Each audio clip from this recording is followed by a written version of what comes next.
Good afternoon. Good afternoon. Thank you all for coming to spend this time with us for our annual social justice lecture from our 2024 Social Justice Award winner, which is Dr. Leah Hollis. I am going to try very hard to read a little bit of her biography without my glasses, so bear with me.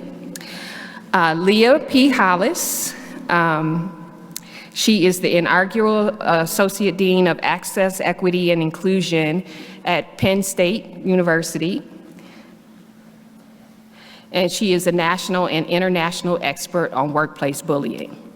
Her most recent book, Instrumental Social Justice in Higher Education, 8 Surveys for Workplace Bullying and Social Justice Research, which was released by the Routledge publication in 2024, is an extension of her work on bullying in higher education. Other notable work includes Human Resource Perspectives on Workplace Bullying in Higher Education, which addresses structural problems that enable workplace bullying. And she has spoken nationally and internationally to help over 350 schools address incivility on campuses. And I have to tell you all that back a few years ago when I was Associate Dean at Miami University of Ohio, I actually reached out to Leah, and she came and did wonderful workshops for our faculty, one for our faculty and one for our staff, that got lots of rave reviews and helped us with some important work in the college when we were kind of struggling. So I am excited, very excited to hear her talk, and I hope you are too. So please help me welcome Dr. Leah Hollis.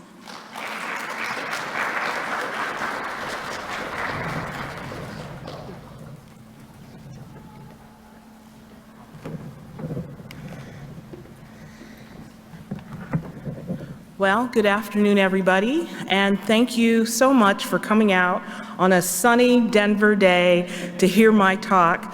I'm truly honored to be here. The title of the talk is Ain't I an Academic? Ancestral Whisperings on Workplace Bullying. I, of course, have to give a shout out to my home institution. I'm currently at Penn State in the College of Education, and this little tiger here, or actually it's a Nittany lion, is one of the favorite icons of one of my colleagues, which is why I chose this picture. Of course, I'd like to thank the committee.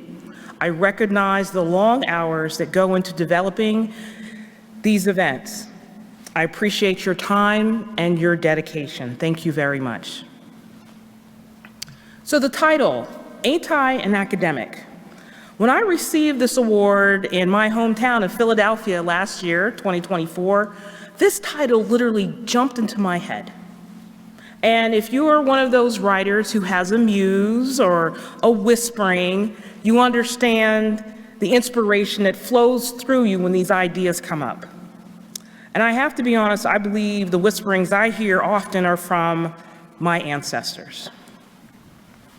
Also, about a month ago, as I was putting the finishing touches on this talk, I literally woke up at 4 a.m. in the morning.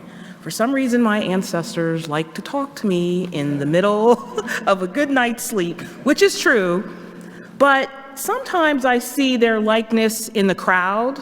Several times I've seen my father, or there's a common phrase that they used to say that one of your friends says, or perhaps in your dreams, or your waking mind's eye. If you're quiet and still, your ancestors can come forth. My words are better understood from the phrase of Ubuntu, which I reference in this talk, but I also encourage you to check it out on your own. Ubuntu is a nonlinear African philosophy which confirms that we are not alone. So the poem that my ancestors gave me at 4 a.m., and then I'll launch into my talk. It's called The Rhythm of Resistance. The rhythm of resistance, the insistence that you see me, The words of pain cause our undeserved shame that should always take a back seat. The years of proud tears streaming, believing one day, just one moment, injustice will be harnessed, unvarnished for all of us to see. The through line through time brings me back to Ibu land. And I can, they said. Yes, you can. Yes, you stand, they strongly read from the Book of Souls.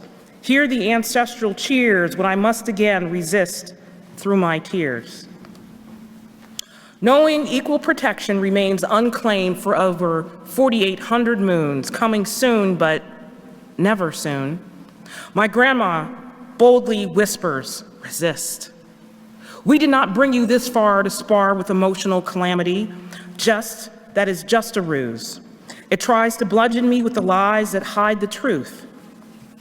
We are always with you, they say.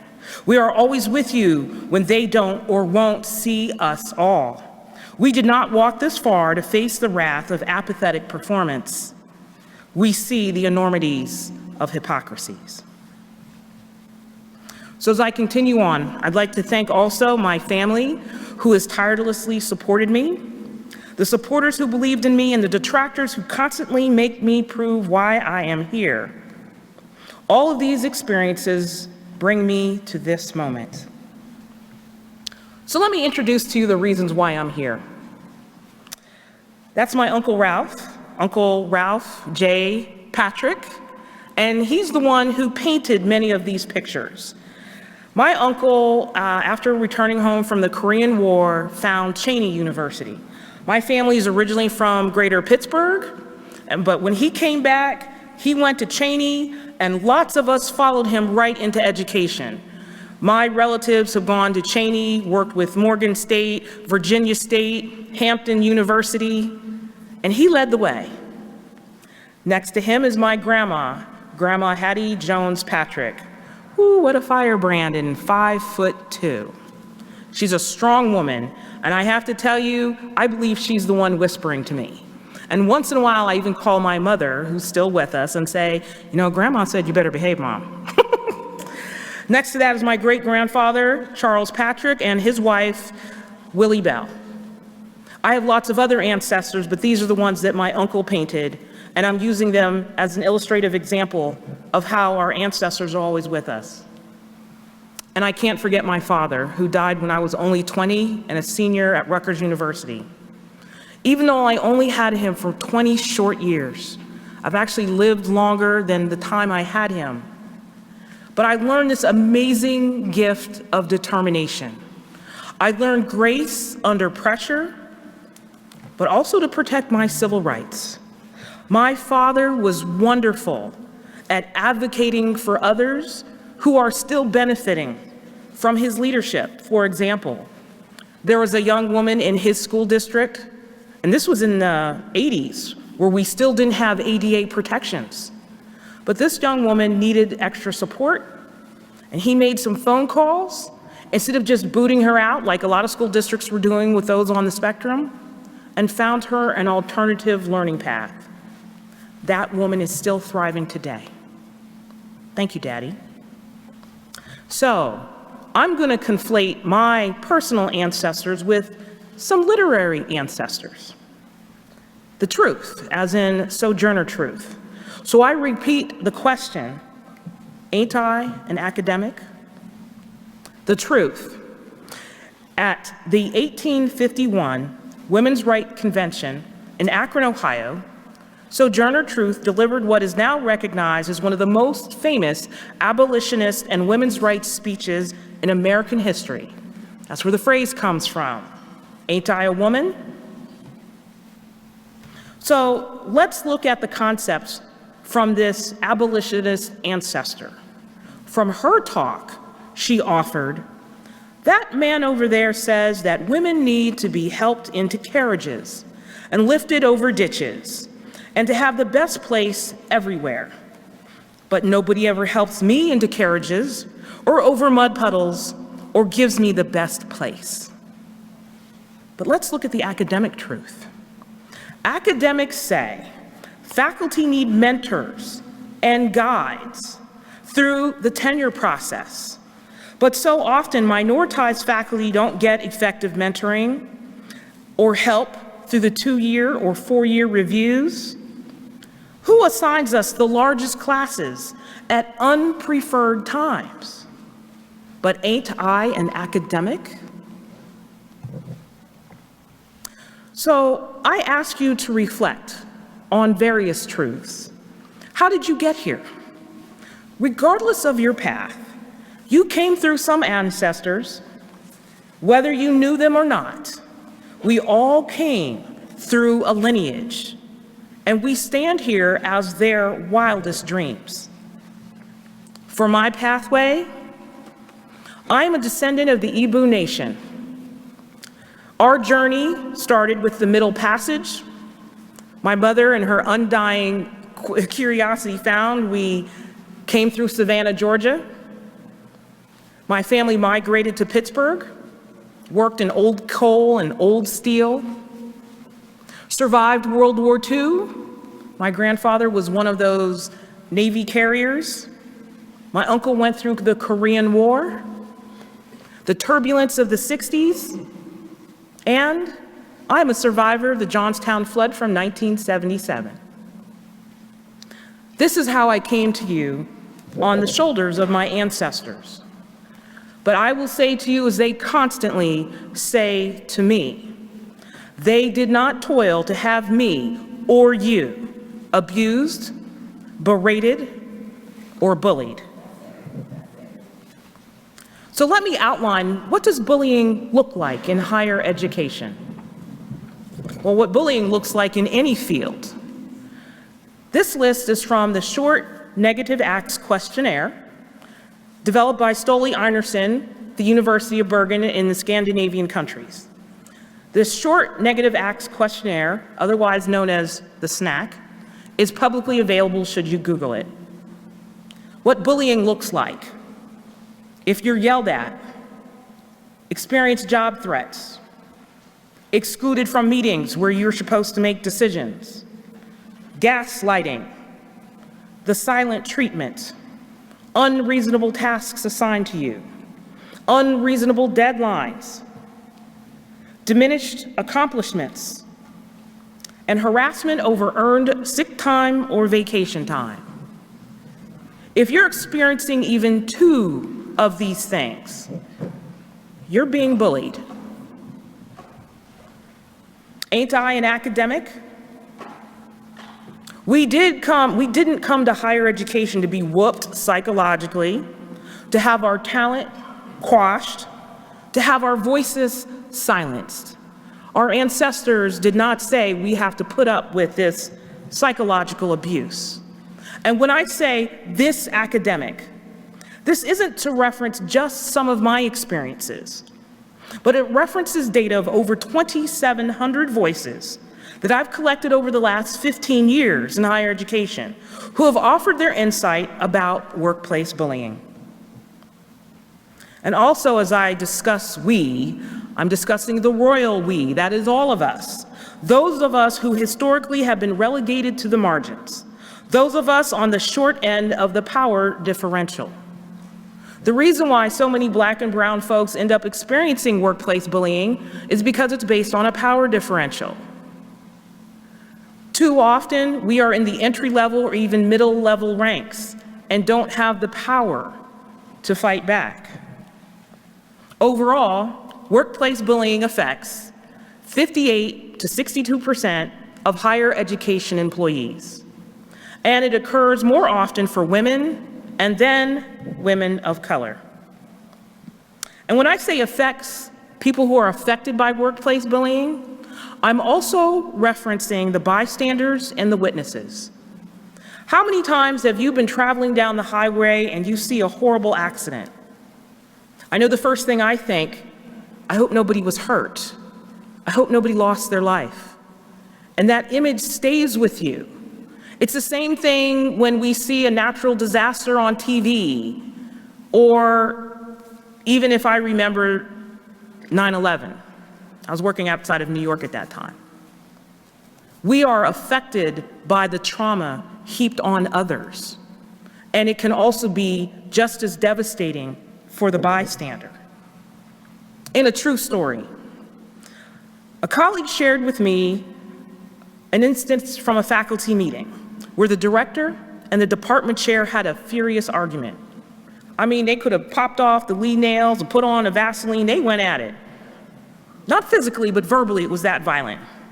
In that meeting, a faculty member was 8 months pregnant. The argument was so disturbing. That woman went home and had her baby 3 weeks early. The baby's fine, the mother is fine, but imagine the stress. And 3 months later, she left her faculty position. So, as I'm going to review some of my research and how it leads into social justice thinking, I can't help but think of Paulo Freire, that oppressors find other ways to oppress. It used to be Title VII and discrimination, harassment, all this other stuff, and that still goes on. But girly pinup calendars and swinging nooses are not nearly as prominent as they were maybe 25 years ago.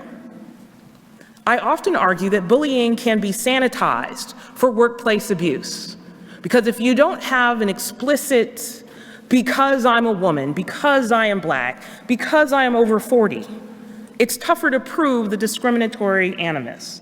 And so I argue that workplace bullying in many cases is just the oppressor finding another way to do it. When I first started studying workplace bullying, it was cast as a status-free phenomenon, because it can happen to anybody, and it does. But the data shows that those without power endure it the most. The voices from the data showed racial and gendered lines. These groups tend to have the least amount of power in an organization, and therefore, they are most susceptible to bullying. Those with intersecting identities are more likely to endure bullying. This is from my article, Bullied Out of Positions: Black Women's Complex Intersectionality, Workplace Bullying, and the Resulting Career Disruption. And I was really honored that Harvard University, the Kennedy School of Policy, reviewed this article. So the review is up there on the website, should you Google it. From this sample, there were 669 people. 58% of them said that they were bullied. That's the baseline. But the chi-square analysis confirmed that intersectionality, that is, as your position becomes more complex, you're more likely to face bullying. So 62% of women face bullying. 68% of black women from the sample face bullying. 76% of black women who are religious minorities face bullying. You see the trajectory going up. 100% of black women who are gender sexual minorities face bullying. Please know the T is not an omission. There just were no transgender folks in this data set. Mobbing. So if you think bullying is bad, have 2 or more bullies after you when people are ganging up on you. And this form of bullying is particularly treacherous because you have several people coming after you. But once again, black women are more likely to face mobbing than other groups at work. And here's the data. Based on N equals 117 for black women and white women assistant professors, black women assistant professors are more likely to endure mobbing, that is multiple women bullies, when compared to their white women assistant professors. And I need to highlight, black women are getting mobbed by white women. Mobbing from men was not happening. And here's the data, the chi-square, which is showing that the incidents are higher than the expected.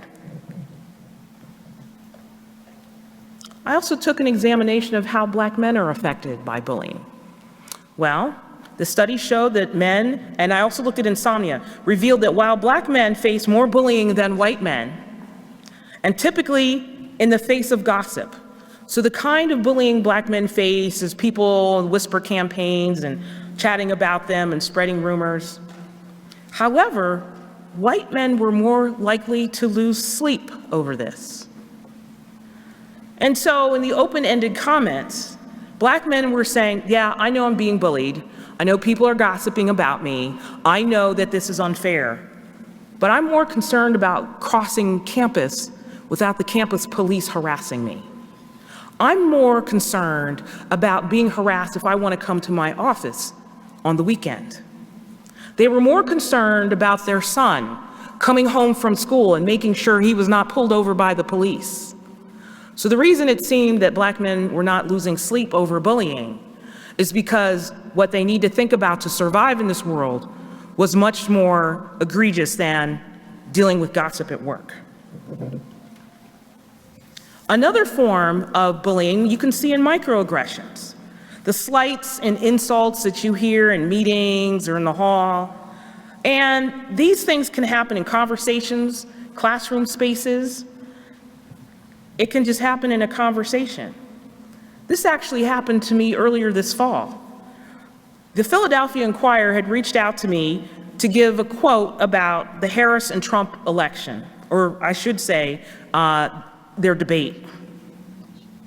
And the reason why they reached out to me is I studied discrimination in women in the workplace, so they figured I was a natural fit, and Penn State is only 2 or 3 hours up the road. So when I had mentioned to a couple colleagues that the Philadelphia Inquirer had reached out to me, one person said, "Why would they want to talk to you?" Ooh. Now, I knew why they wanted to talk to me, and I didn't want to get into an argument. I let the comment go, but obviously I remembered it. I brought it up here today. Other sample comments from a study I've completed. One woman wrote, says, "They repeatedly ignore my title of professor or doctor, but they give a different respect to the men." Another Black woman professor wrote in, "A white male student kept talking over me as I tried to move on. I told him he could leave or drop my class if he didn't like it." Another comment, "I was on a search committee, and a faculty member said, 'We can stop reviewing because we already have our quota of affirmative action applicants.'" That just ended the comment. These comments came in a study that I did maybe 2 or 3 years ago. This is not from the 60s. This stuff is still happening. Another example that actually happened to me this semester is I was at another conference, and we were discussing website language. In our small groups, I mentioned to folks at the table, "Hey, why don't we use the language about first-generation students?" And the table, which had a number of people of color at it, said, no, that's not a good idea. No, that's not what we're about." Literally 10 minutes later, a white gentleman in the large group said the exact same thing. And my table's like, "Yay, that's a great idea." And I'm like, "Woo, I said that first." We all have seen this, even from our own colleagues who look like us. Let me move on and talk about the response to bullying. There's a gendered response. Women are more likely to use a structural approach. If you're familiar with Bowman and Deal, the structural process, symbolic, human resource structures, those things. And so women are more likely to complain. And don't get mad at the women for that. In comparison, and no shade to the fellas, they leave. "I'm out. I'm not putting up with this. I can get another job." And quite frankly, men do get hired faster than women. So the gendered response, let me give you a little background as to why it's so important that women complain. So let's go back to 1964 when the civil rights laws were passed. Women were added to the bill at the last minute in an attempt to kill the bill. They thought if we put women on there, they won't vote for it. Surprise, women are now protected too. It took another 22 years before sexual harassment is recognized as a form of discrimination. So complaints are critical to expanding the rights of less powerful and disenfranchised populations. A brief timeline. Korn versus Bosch and Lomb, 1975. In this case, it was very significant because it dismissed the plaintiff's claims of sexual harassment. 2 female clerical workers sued their employer after quitting their jobs due to repeated sexual advances from their supervisor. The court initially ruled that the supervisor's conduct was a personal proclivity Had nothing to do with work. Bless you. Moving on, 1976, Williams versus Saxby. This case was the first in the U.S. District Court to establish a quid pro quo sexual harassment constitutes sex discrimination under the Civil Rights Act of 1964. But the Hallmark case, Meritor Savings Bank versus Vinson, decided by the U.S. Supreme Court June 19, 1986. This case was the first of its kind to reach the Supreme Court and define sexual harassment in the workplace is illegal. Really? 22 years of women fighting, losing their jobs, having their families threatened, but finally, the rights became codified through the law. And so the findings are women are more likely on a statistically significant level to report their problem to their supervisors. And if by chance you're in a position to hear a woman's complaint, please listen.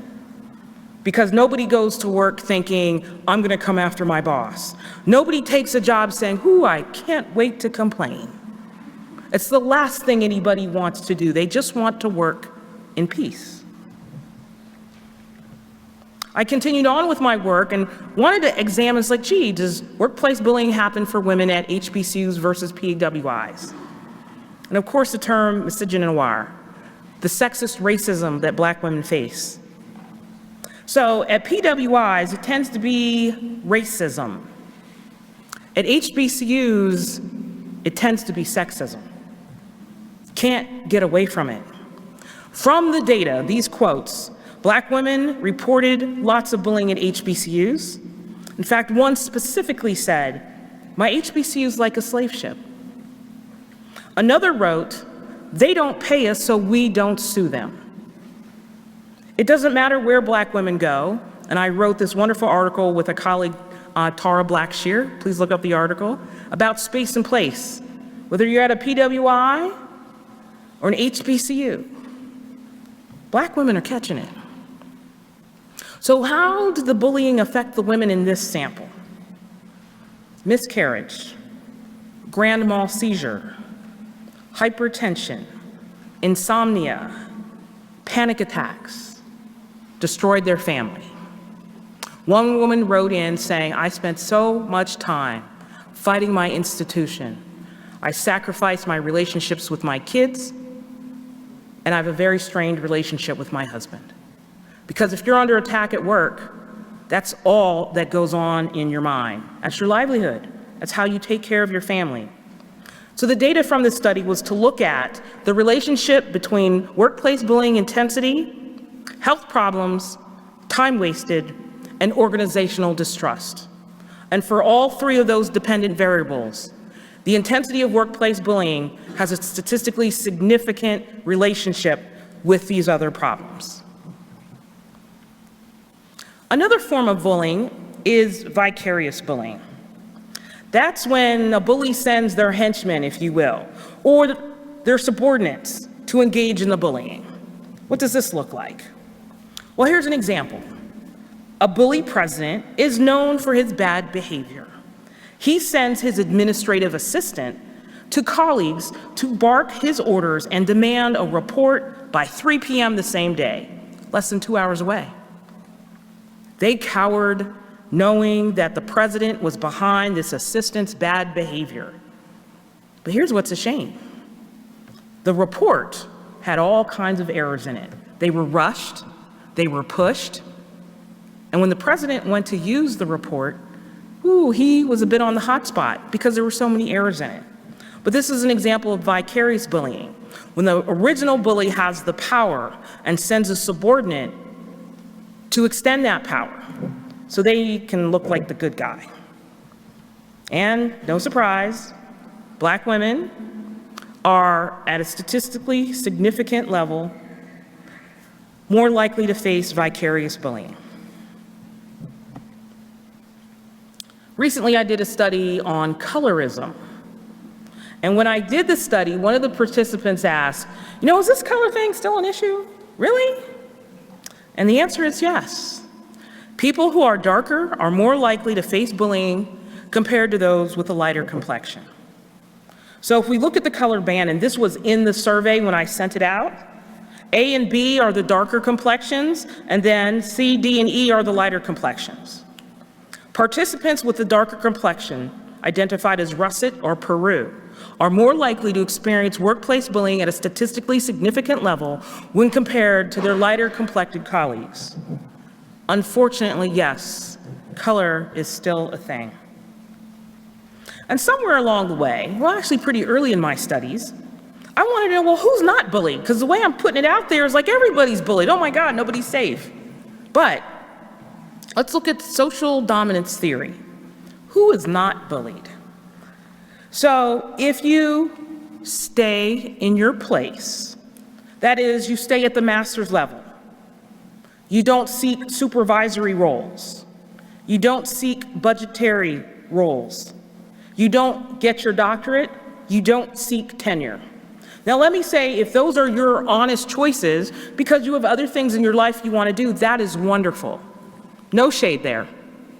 But perhaps, if you are seeking these things, making a power grab, if you will, that's when the bullying seems to start. If you stay in your place and don't want power, you don't become a threat to anybody, then you stay safe. But going forward, that's when it starts. Along my studies, I also was thinking about, well, what happens to women when they're bullied at home? Because those comments about it wrecks my family situation. Well, the desire for intimacy significantly decreases. And this can disrupt families when the bullied person wants to be left alone. They don't want to hug their kids. They don't want to hold their partner's hand watching a movie. They just want to be left alone. So with a sample of 542 people in higher education, from that sample, 109 were Black women. And within that sample, the study confirmed that Black women respondents were more likely to experience a decreased desire for physical intimacy because of workplace bullying. And I just mean even just giving a hug. Just leave me alone. I'm overstimulated. So, moving forward, let's look at how bullying affects the targets, regardless of race. When people are stressed out, they seek escapes, whether through drugs or alcohol. The idea is to just forget how horrible your day was. So one drink might turn into 4. You might seek out other controlled substances or misuse the prescriptions that you have, taking way too many sleeping pills, doubling up on other things. The health impacts of stress are talked about in Nancy Krieger's book, Eco-Social Theory. She's an epidemiologist out of Harvard University. I have to be honest, I love this book, even though what it shows is very painful. Stress activates the estrogen receptor and leads to breast cancer. Black women born in the Jim Crow South and raised in the Jim Crow South are more likely to contract breast cancer than Black women born and raised in the North. This is an example of how stress really can be a killer. People who face workplace bullying also deal with panic attacks and anxiety. A bullied colleague called to say she had a panic attack and had to cancel a meeting. This is a true story I endured. We had this great meeting planned. It was a nice sunny day. She had just gotten back from vacation, but the idea of coming to the office, and her personal office was 3 doors down from the bully, she freaked out. She called me up. She was crying, snot flying. She was almost inaudible. I felt really bad. And what she finally said later is that the idea of walking past the bully triggered her, and she just couldn't return back to the office just yet. High blood pressure and increased risk of stroke occur if you are plagued by a bully. Our bodies are not meant to deal with this sustained stress. The risk for diabetes goes up. Now, how's that possible? Let's think about how our wonderful physiological organisms work. Thousands of years ago, when humans were out there trying to survive, you might have this rock, and you would either throw the rock at the saber-toothed tiger because you want dinner, or you're gonna run from the saber-toothed tiger because you don't wanna be dinner. That is our fight or flight response, where the cortisol, that extra sugar, gets dumped into your system so you can fight or flee. It's built into us. But if the monster is your boss, you can't deck him in the head with a rock. That's assault. And you can't run from the job. That's abandonment. But your system still has all of that cortisol in it. And that's how bullying and stressful work environments can contribute to diabetes. Weight swings. Well, the easy part of that discussion is some people get so stressed out they stop eating. That's not a healthy thing, but some stop eating. Or some people use food as a substance. They rekindle their love affair with Ben & Jerry's and Popeyes and the food that comes with clowns and kings on them. And what's happening is you're gaining weight. You're using food as a coping mechanism instead of trying to find a way out of a bad situation. In bullying situations, there's certainly a betrayal element. We often think of one-on-one bullying, but there's also something called institutional betrayal, which contributes to that bullying. It's a systematic approach, and it also includes something called betrayal blindness. I'm now leaning into Jennifer Fried's work. She's out of the University of Oregon, I believe. It's University of Oregon and Oregon State. But what this is when the institution fails to support its own policies and mission statements to the point that the member of the community is hurt without accountability for the people creating the harm. So the example Dr. Fried offers is, imagine, unfortunately, a young co-ed is assaulted. She reports it to her Title IX office. The Title IX office takes the report and does nothing. She's been betrayed twice. First, the assault that happened on her campus, and second, the apathy that her institution showed for her situation. The same thing occurs when we are facing bullying and we report it to our supervisors or to HR and they do nothing. There's an institutional betrayal. And there is something called betrayal blindness. It's a self-protected approach because we don't want to see the problem. So it's interesting, about 15 years ago, I just started looking at bullying, and I'm talking to my cousin, I'm complaining, my supervisor gave me this 8 a.m. class, knowing I had a class that ended at 10 p.m. the night before. I can't believe this is how I'm being treated. And my cousin says, you're being bullied. Didn't you just write a book about it? Well, the reason you don't want to see it is because now you put yourself on notice that you have to do something. An example of that might be you have a partner who's cheating on you. And you may turn a blind eye because you two have created a family. You rely on your partner to help pay the mortgage or for other things. And you decide, I'm not going to rock the boat, and you engage in betrayal blindness so you don't have to do anything. It's a common reaction. And so this same thing happens with bullying and discrimination. We don't want to see what is happening, and we don't want to put ourselves on notice to act against the very institution that is distributing your paycheck. You don't want to bite the hand, so to speak. So let me return to our literary ancestor, Sojourner Truth. Don't erase our humanity because we are different. Our skin is different, our hair is different. We may talk different, we may think different, we may look different, but that doesn't mean I'm less of a human. Please see that this academic, that is the royal we of academics, we feel the pain with those microaggressions, with being ignored, with the insults and the threats that come through bullying. People hurt behind this. The picture on, I don't know which way you're facing, with the fur collar and the loopy earrings, that's Dr. Bonnie Candia Bailey.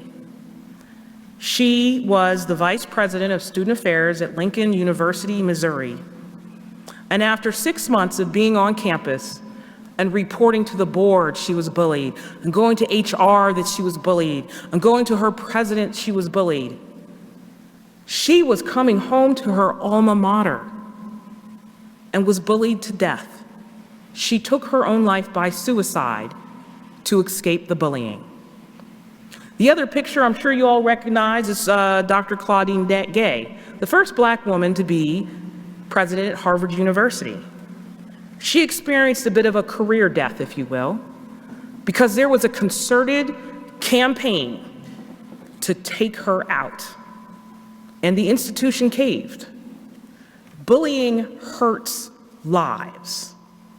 Bullying hurts people and their families and their communities around them. Bullying affects the freedom of speech because bullied folks are often quiet and silent to protect themselves. And what does that mean? That means that their valuable input, their voices, their ideas are removed from the academic environment. They are literally silenced. We know from our respective cultures that we have withstood unspeakable trauma. Our parents, our grandparents, our ancestors survived so we can be here. This knowledge can help with perseverance in difficult situations. Ubuntu. And when I came across this philosophy, I thought I discovered fire. Oh my goodness. Because we found in a study, persons are persons through and with and because of persons. We are all interconnected. And it connects you with your ancestors. And so when you think of that powerful family behind you, when I think of my grandma Hattie, when I think of my Uncle Ralph, when I think of my father, Dr. Levi B. Hollis Jr., I think I can stand here, even though I might be bullied. And if you don't have great memories or relationships, you are still a part of their lineage. The ancestral knowledge helps us see that we can persevere with grit and determination, something in our backgrounds has us here today in this space and in a position to serve our communities. Ubuntu is an ancestral knowledge, and it is a statistically significant variable. This is a study that I worked on with my graduate assistant, Gala Campus Oaxaca. She's an amazing talent. And we did a factor analysis. There was workplace bullying, an instrument that was already made. There was a resilience instrument that we used. And then we created an instrument about ancestral knowledge. It had 19 elements. But the factor analysis confirmed that it was community, helping out brothers and sisters and family members, providing tutoring or career support, mentoring, preparing food, doing things that help your community. Those kinds of community activities help you be resilient in the face of workplace bullying at a statistically significant level. And if you're not close to your family, because these academic jobs take you to all kinds of places, right? You can find an online network of a community. Community retreats. Find a community off campus, whether it's in a house of worship of your choice or community activities that are going on. You can go to summer programs and retreats and reunions. You can find your community even if you're in an isolated place. And that ancestral knowledge emerges from Ubuntu, finding your community. Whether you're in a secluded New England campus, Middle America Main Street, or the bright lights of big cities, we all stand on the shoulders of our ancestors, and that community, that Ubuntu, can help you move forward even when you're being bullied. I have to say, take a look at me. I'm a woman. I'm a russet-toned woman. I'm over 40. I have a doctorate. I'm tenured. And you better believe the data says I've been bullied at more than one institution. But when I think about my dad, and when I think about my grandmother and my uncles, and I think about everything they went through to get me to school, to cheer me on, and even grandma's whisperings, and she does too, I'm still here, just like you are. You can persevere. It is not your fault if you're being bullied. And I say that because so often when somebody is bullied, there is a reflection of shame. But bullies are often motivated by insecurity, jealousy, the need for control, arrogance, and narcissism. You're better than that, and you can move past that. Other strategies that can help you deal with bullying is meditation, get a counselor, but be choosy, because all counselors are not for all people. Find some healthy distractions or hobbies that you like to take your mind away from that work situation. You can reprocess trauma through something called EMDR. When you're sleeping, you go through rapid eye movement. Your brain is reprocessing stuff, and your eyes move when you're sleeping, when you're in recuperative sleep. But a trained counselor can help you reposition trauma in your waking state. It's an eye movement exercise. It's not invasive. There's no drugs, and it actually works. So when anybody is bullied, invaluable voices are removed from the academic space. So if you have a chance, try to help those who are being bullied, because we need their opinions. But I must say, nobody should work in a culture of fear. We are not here to work in a war zone. I offer these whisperings because they are from the landscapes of peace in our mind, painted by our ancestors. And because of that, I want to thank my uncle, Dr. Ralph J. Patrick, 1933-2006. Many of these paintings, including the ones on the front cover, are his, memorializing our ancestors for generations. And I have to get a shout out to my mother. But you should know, you shouldn't put the living with those who have passed on, which is why she's here with me. When I graduated from Boston University, my uncle painted that picture of me. And when my mother graduated from the University of Pittsburgh 3 years later, in her 60s, he painted that picture of her. So I tell my students, as I will tell you, keep striving. Keep doing your best work, even when you're squared off with a bully. You did not come this far to be abused. So let me close with a remix of an unfortunate old school saying. Sometimes I've heard phrases like, if you're black, stay back. If you're brown, stick around. If you're white, you're all right. But let me give you the remix. If you're black, you're all that. If you're brown, wear that crown. And if you're white, be more than all right. That diversity is around. Please check out my work, and thank you so much for coming out. I'm certainly prepared to take any questions. Thank you very much. Thank you. Thank you. We have a microphone here in the middle if anybody has questions. Any questions? No? No. Microphone, no.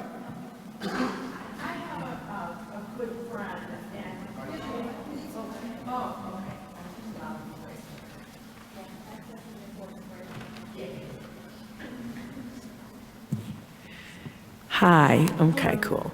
I have a very good friend, and she's a black woman, and she's in the superintendency strand, and we've been friends for a long time, and I've seen her be bullied in a number of different school districts in really, well, I guess there's no undisturbing way to be bullied, but my question would be this. Do you have thoughts for how to be someone's helpful ally in that situation? Yeah. Let them know it's okay to cry. It's okay to be vulnerable. A couple weeks ago, I was at a conference on workplace bullying. It was the academic parity movement. And one of our participants was just hovering around toward the end. And you could see it rise in her face. She turned red. She got weepy. She had to let it out. I don't even know this woman's name. She needed a hug, bad. And we all talked with her about it's not you. There is no shame in leaving a bad situation. Sometimes people say, I gotta stick it out because I gotta prove to them. You don't have to prove anything to anybody. If that organization is not for you, doesn't align with your values, it's okay to leave. The way to support somebody is to honor their vulnerability. It's okay to cry.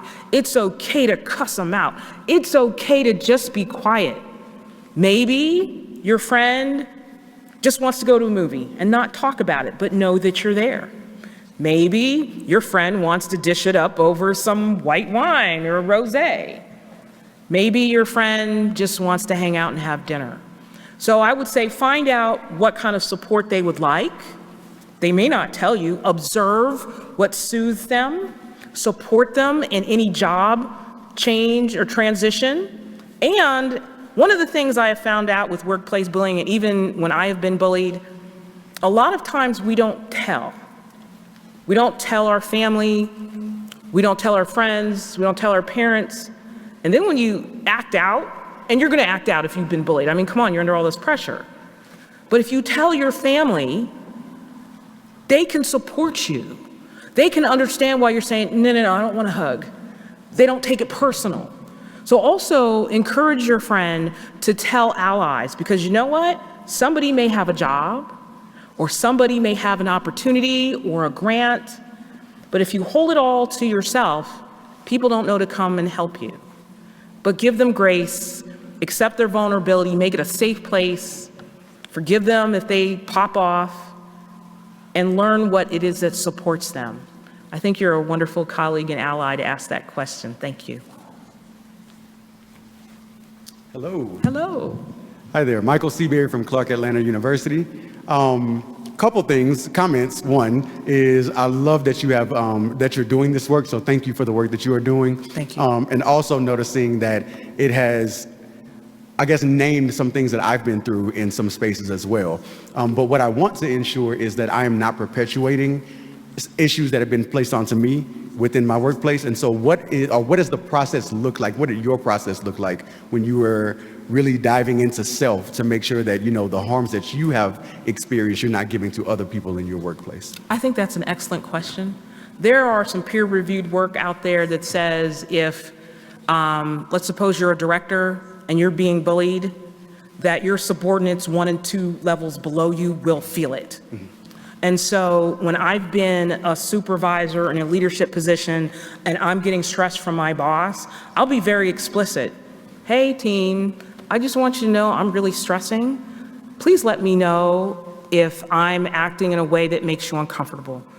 One thing that I found out is that people love authenticity. I mean, you gotta mean it. Performative stuff doesn't work, but if you really mean it, and it doesn't just have to be bullying. It could be you're going through a divorce. It could be that your child is sick. It could be that you're struggling with an elder parent. But I think there's nothing wrong with telling your staff, you know, I'm going through X, Y, and Z. And I want to make sure that my stress isn't affecting your work. And I welcome any opportunities or any feedback if you see that. And you mean it. Because once you give people space to tell you the truth, they want to tell you the truth. They say, you know, the other day when you came in here and I know you just had a fight with your wife or whatever, that really stunk for us. And be willing to receive it for real. So that would be my advice, and that's one of the things I do, knowing the literature and knowing that we're all human beings. If I had a fight with somebody or something happened in my work, at my home space or whatever, it could be that, you know, the house was struck by lightning and I'm stressed out. I let them know. I let them know when I'm sick. I let them know when I'm feeling good. I let them know that I'm safe to approach. if that helps. Yes, thank you Thank you so very much. much. Thank you. Yes.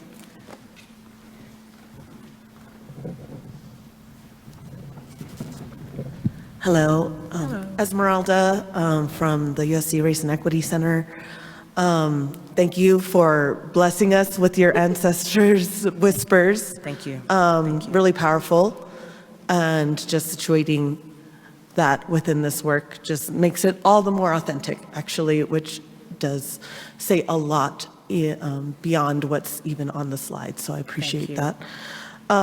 My question is that I wonder if you've thought, and this maybe goes with the institutional betrayal concept, not only how institutions, kind of protect or stay silent about bullying, but how higher education specifically might breed bullies in that we give accolades to people who are very into themselves, who take the value of maybe their students or of their peers as their own, et cetera. So I wonder if you've thought about that side of. Oh, yeah. First, I recognize that graduate students are the most vulnerable in higher education, especially in STEM fields. Graduate students rely on their advisor to get the word out when it's time to get hired. The advisor can slow them down, speed them up, mess up their funding. So that is a spot that not only needs more research, but needs more policy support for any graduate student. As far as higher education is concerned in general, well, let's face it, how do you get tenure? Because you're squirreled away in the library. Well, at least when I went to school, there were carols in the library and I had dimes and nickels and all sorts of stuff, so I'm dating myself. But aside from that, even now today, you're behind the online library by yourself, writing by yourself, and leaders often emerge because they're the best researchers. But there's very little about being a researcher that says you know how to be empathetic with people. Yes. And that is a disconnect in general. You see the same thing in the medical field. You have these amazing doctors because they know how to do surgery and to read all this other stuff, but so often they don't have classes on how to deal with their patients. So one of the things I do think we need to do in higher education is twofold. I do think there should be leadership training.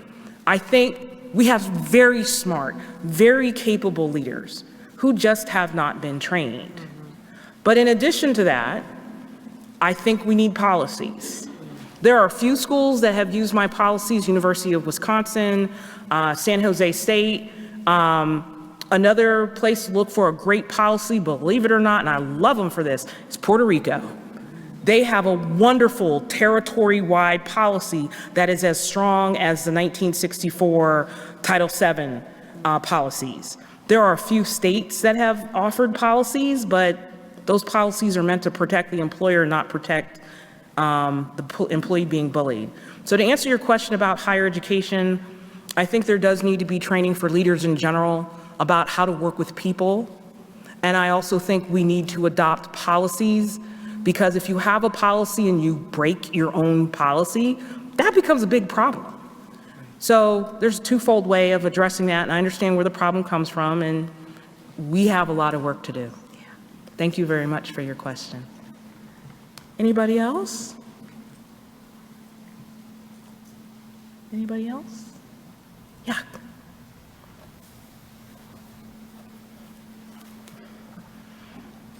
Really appreciate all of your work, and you filled in so many gaps in the literature in this space. So I'm just really intrigued to know what's next for your research. What are the spaces that you're looking to continue to deepen in or move into as your work has evolved?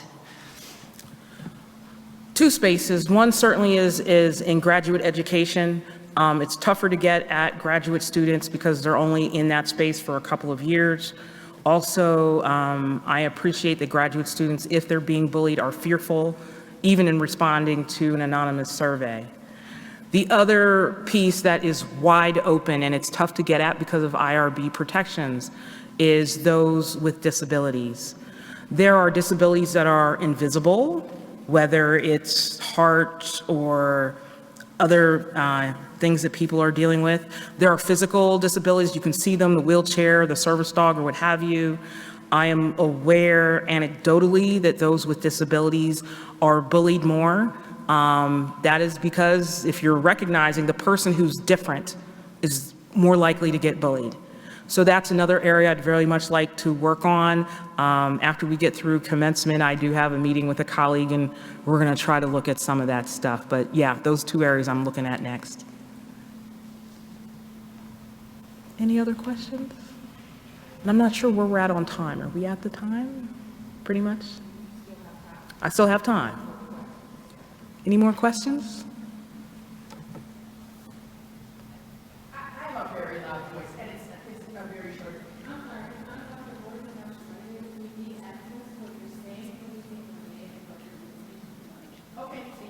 Thank you. Thank you.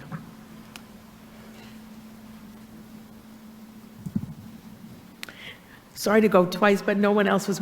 I think that I would argue that it's a little more a situation of the academy frequently rewards bullying behavior, particularly in graduate school, but the academy writ large. And so I think it's incumbent upon all of us, or at least at this one part of it, to call out bullying and to call it out in real time, not to go up to your colleague after the faculty meeting and say, oh, that just sucked that, she talked to you like that. Well, where were you when I needed you to stick up for me? I get your point on that. So I see that a lot. We all see it a lot with the academic who has these big fat grants. And if you're bringing in gazillions of dollars, the institution is less likely to tell you to change your behavior.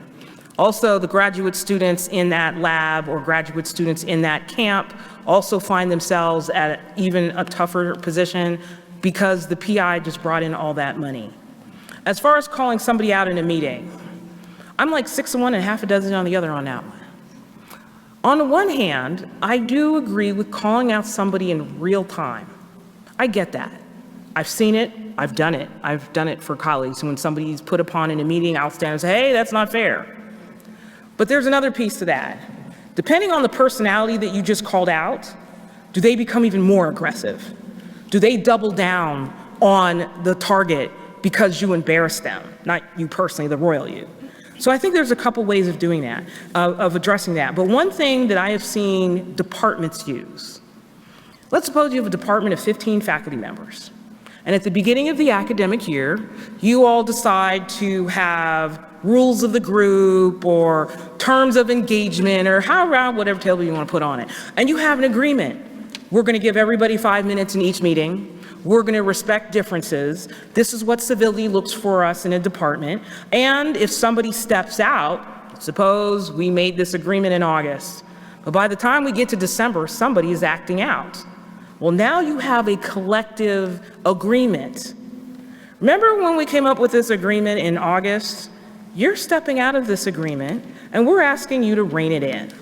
I have seen that work several times. But what that means is the department needs to get together collaboratively and collectively decide what are their terms for engagement in meetings with each other over email, and then hold everybody accountable. So the power of the collective voice, the power of many voices, can we see this in the civil rights movement, right? That collective action can help diminish workplace bullying. Yes.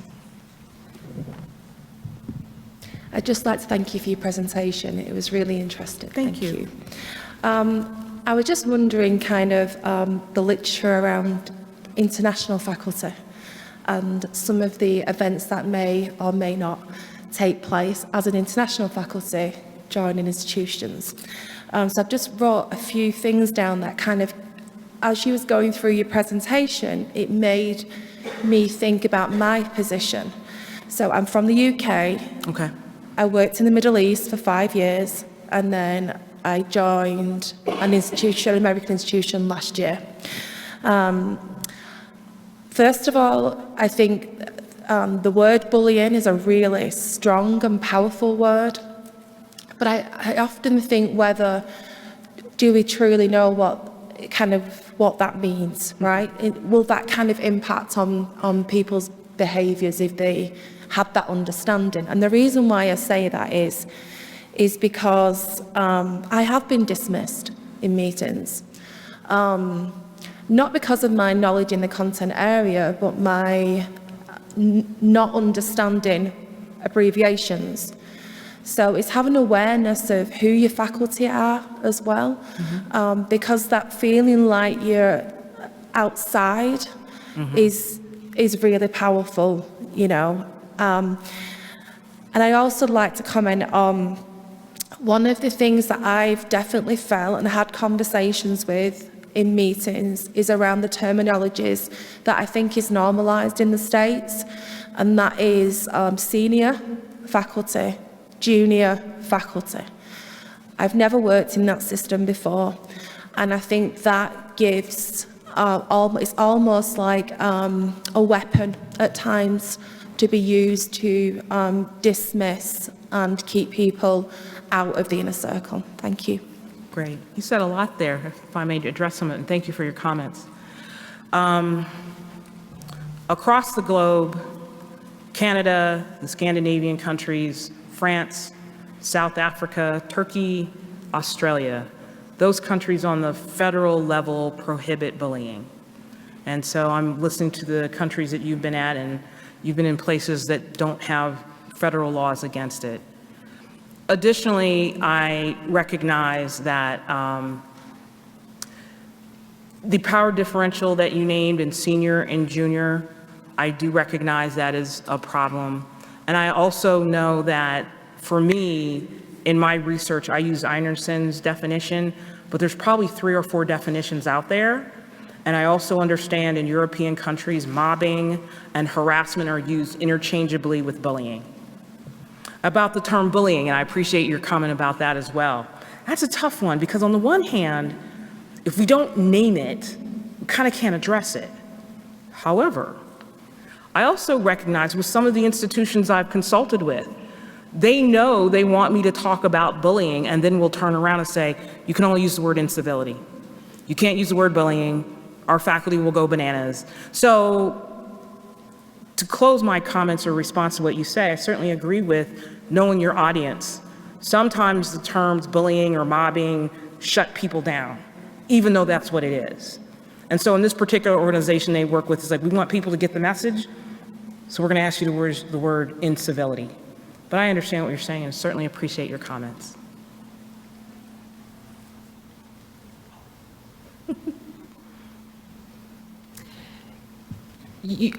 I'm wondering, because when you visited us, you did something for staff and something for faculty. And just to give people a little bit of background, we did a civility survey that uncovered some not so nice things, and some definitely people feeling bullied.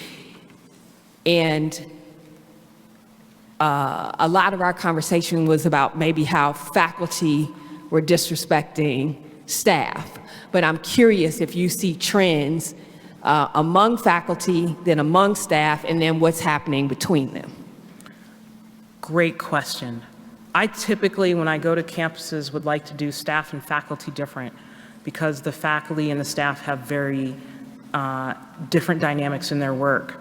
If you're at a research institution, even a teaching institution, that whole structure of tenure, assistant, associate, full, that creates unfortunate dynamics amongst the faculty. And I recognize that tenured faculty sometimes mistreat staff because they don't have tenure. So I typically like to have faculty and staff in different sessions so the staff can talk about the faculty, I'll be honest. And some amazing things come out of that, which I could then take back to whoever's brought me on and say, you know, I know so-and-so has tenure, they may be a Nobel laureate, but you know what? Their administrative assistant is a person too, and they deserve the dignity and the civility that anybody else would reserve. The other interesting thing about staff and faculty, and it depends on where you're at, I have found that staff are more likely to have unions, and if they can lean into their unions to back off that kind of instability and bullying, that's something that can certainly work out. One thing I didn't talk about in my talk, and I certainly could have addressed it, are the dynamics of power. So there's organizational power. You know, the dean reports to the provost, who reports to the president. So if somebody in that organizational line abuses their power, you have bullying. But there's also, there's reverent power, social power. You've been at an organization a long time, and I've seen that. We've all seen that. The administrative assistant or the associate director who's been there 15, 20 years, knows where all the bodies are buried, and they use that power. And then there are other situations like personal power. For example, let's suppose you have a director and their child is on a soccer team with the vice president and they sit in the stands together. That's a different kind of power as well. So the power differentials that I've talked about in the talk certainly lean into the organizational powers, but there are also different kinds of powers that can be abused. So I've seen some staff who have been around forever where they bully up and they bully to the faculty because they've been there forever, or because their husband or spouse or cousin is in the C-suite and everybody knows you can't touch them. So there are those dynamics as well. I know bullying situations vary depending on the people, but there's some power differentials in there. And I certainly see how, if you're working in an academic unit, please be kind to your administrative assistants. Please love them up, because they're putting up with all those phone calls and changing schedules. And what do you mean I have to reschedule this thing again for the 4th time? I mean, treat them nice. Treat them the way you'd want to be treated. Treat them the way you would want somebody to treat your child. Great comment. Thank you. Anything else?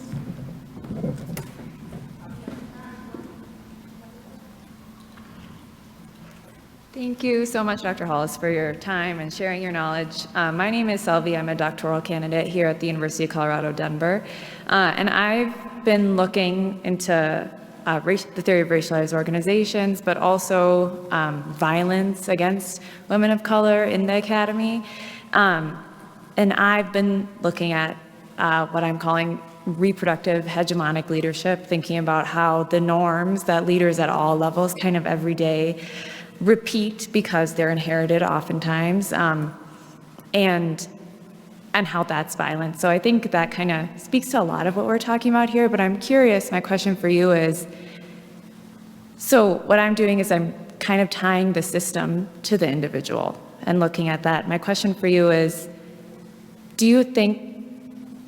what do you think the best way, if there is a best way, to kind of fight against this bullying, this violence? Is it at a more systemic view, or is it really kind of at the individual? I would say it's a both and. When you have a problem, you attack it from all directions if you can. One thing that certainly helps is that collective action. So if there are a group of people who are experiencing the same thing, for them to come forward and say, hey, we as a group want to tackle this. I know that's a scary thing, but you kind of can't eradicate all of your graduate students at once. That's one thing. I also think there are systemic things that are passed on through generations, meaning about 5 years ago, I did a gig at a medical school. And at the beginning of the visit, I met with the 1st and 2nd years. They were freaked out. They're like, I didn't work this hard to be abused. I didn't work this hard, but I told my parents I was going to be a doctor. I said that I was going to do it. I'm trying to stick it out. Well, an hour later, I'm meeting with the medical department heads and the chairs, and they're like, well, that's what happened to me. I'm like, okay, so if you got whooped as a child, does that mean you have a right to whoop your child like that, abuse them? Abuse should not be transferred on generation to generation. We have an opportunity to stop that cycle. And they actually paused, like, well, we didn't think about it like this. We just figured we got hazed through medical school. The downside of that also is, okay, so now you have all these abused medical students, you have all this going on, and they go out into the hospitals and their residencies and take the same behavior on to patient care. I said, we need to stop the cycle, whether you're in medical school, whether you're in engineering, whether you're in the liberal arts, or whatever happened to you in the past. Just because you were treated poorly doesn't mean it should continue. So you're asking me what is the best way? I would say you tackle an illness or a problem from all sides. It could be a writing campaign. It could be putting a spotlight on it. It could be developing a video and circulating it around to the administration. It could be finding an administrator. And here's what's interesting. A lot of senior administrators have been bullied too. And all you got to do, I'm not going to say all you got to do, but I'm saying it would help to find those administrators who have experienced the same pain in coming through their careers and adopt them as allies to try to make change. Now, that's a whole lot for a graduate student because you want to graduate. But those are things perhaps through student affairs or graduate offices that a group of people can work on. Universities typically care about their students, even if sometimes it feels like they don't. But we're here for students, right? So those are some suggestions I would make. We have another question coming. I mean, if it's time, it's time. No, it's okay. Thank you so much for the information that you've shared. And I feel that some of the things that you were just sharing might actually carry forward to the question that I have.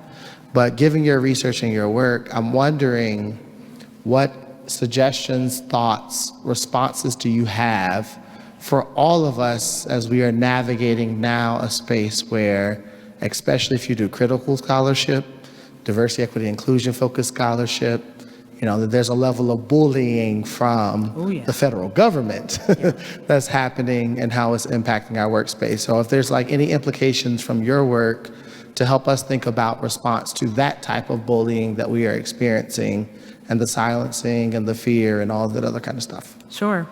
As I work in the diversity, equity, and inclusion space now, we've come to recognize this has happened before. I mean, we had the emancipation, and then those rights were eliminated after Reconstruction. Then we hit Plessy versus Ferguson. We hit those bloody summers of the 1919s, 20s, 21s to emerge with Brown versus the board in 1964. Then by the time we get to 1978 with Bakke versus California, we have had a slow erosion of our rights. So that pendulum keeps swinging, but we are still here. Meaning collective action, solidarity, even if you cannot be out there on Front Street like we used to be maybe even 45 years ago, but you can keep up the work. If we look at our own history, the answers are there on how we move forward. It kind of leans into the Ubuntu piece, right? That the past informs the present and supports the future. If we look at what our ancestors did, and I'm going to say civil rights ancestors, let me use Montgomery bus boycott as an example. Sure, we had Martin Luther King down front, and we had Rosa Parks, who was chosen, but you also had a whole choir in that community, cooking, driving, supporting. That kind of solidarity, even if it's a quiet solidarity, is the way we get through the next 4.5 years, 3.5 years, not longer than we want, right? One of the errors I think we have made as a society in general is that we're way too individually wrapped. I mean, it used to be everybody knew you on your block and you were close to your family. I mean, the royal you. Now, we're behind our computers. We're on social media by ourselves. Now, great, you can find communities that way, but we have to do this together. At some point, everybody needs to take a seat and get a rest and get a nap. And so you hand it off to your brother, your sister, what have you, and they can keep carrying the mantle and you share. But one of the things we need to do is operate as a community. We need to get away from the backbiting, microaggressions, and all the crap that tears down people's souls. And we need to realize the very existential threat that is facing us again. And we can transcend that if we come together as a community. So that would be my general advice is, and even if it's 3 or 4 of you starting up, and then 3 or 4 becomes 10, and then 10 becomes 20, and then you have a social movement. But we need to look at what our historical ancestors have left us on how to move forward. We don't have hoses and dogs, which is what my mom said when 47 won. I didn't want to say the word, but she was like, why are you so upset? I grew up when it was called Bombingham. I grew up with dogs and hoses. I grew up in a time that we didn't even have the possibility of a Kamala on the ticket. So let's build on that and keep going, because he can't be in office forever. And we need to prepare for the cleanup too, because it's going to be a big cleanup when he's out of office. That's generally what I would say about it. Thank you.